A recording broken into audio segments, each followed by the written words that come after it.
Okay, so we've got a little bird's eye view of our 11v11. Um, what we're looking at very briefly is just the concept of possession with a purpose. Now, possession with a purpose, I know that this is not real speech, this is not how real people talk, but it's the most effective way to paint a picture of the meaning, in terms of what you're trying to get across to the players or your teammates. The the concept is encapsulated. The concept is um, clarified quicker by using kind of antiquated um, cliches, to be fair. So, in terms of why we have the ball, what we're looking to achieve, how we're looking to achieve it, so the whys, the whats, the hows, the whens, that is referred to as possession with a purpose. So, if we imagine ourselves trying to go upfield, so it's probably not going to be so easy for you to see completely, but we've got two different formations. We've got the 1-4-3-3 playing against the 1-4-5-1.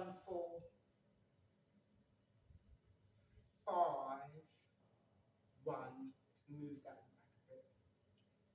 So what I've tried to do is use the formations that I think we'd probably use the most. Going to be concentrating on the 1-4-3-3. For the youth game, that's the formation that's used the most, or at least encouraged to be used the most for the rotations and flexibility and fluidity and the problems that it poses as well. So, in possession, there might have been times when maybe as a player you've trained and maybe you've basically been told, oh, right, I want you to, your coach might have said, I want you to have the ball for 10 passes. 10 passes, then we can go forward. And then, your team starts to count the passes. I will say that counting the passes, it means that you're focusing on counting passes. Whereas if you're looking at the reasons why you've got the ball, if you're looking at the possession with a purpose, you aren't going to be reliant upon how many passes you've completed or not. What you will be relying on is the information in front of you.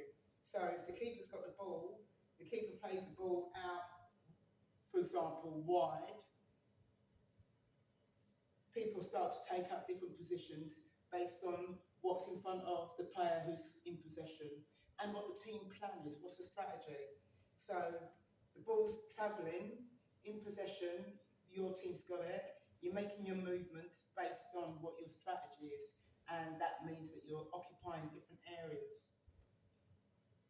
In a training session, if you find that, oh right, okay, well, let's complete 10 passes before let's complete 5 passes before.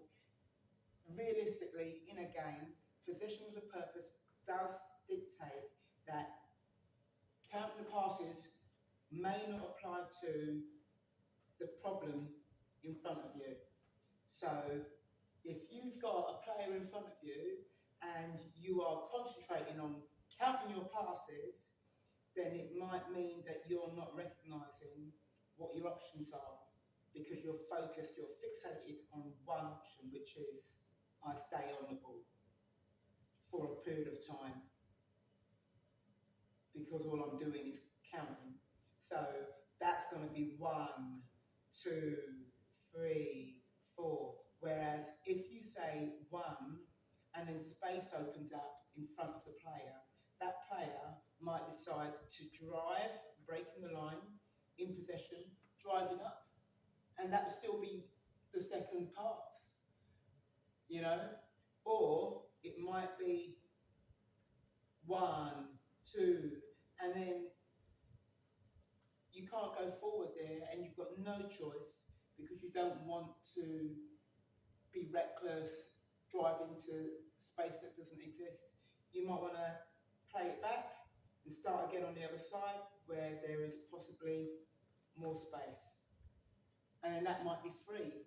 But if you can go forward, either in possession or a long delivery, and then you can get your shot off, then it means that you've actually found success, but you haven't reached your number of passes. So that's why, for me, I wouldn't be looking to place that type of condition on my team or on a team, because if they're counting passes, it means that they're not paying enough attention to the purpose of the possession. So for me, the purpose of the possession is to identify moments to penetrate, moments to go forward, or recognising what is actually happening with the game. So if we're losing 2-1 and we've got 10 minutes left, then I don't want them to be counting their passes and thinking of passes. I want them to be recognising why it's that pass and not that pass beyond.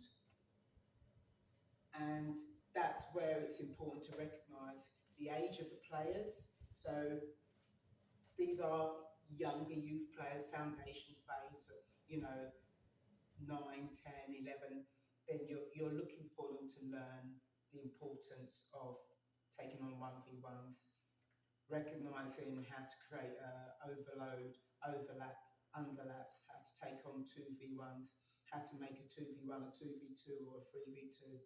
If it's an older group, 14, 15, you might want them to start recognising, okay, well now we're onto bigger concepts.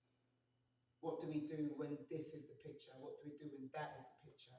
So it means that I don't want them to be counting passes. I want them to recognise the concepts and make decisions based on the data in front of them.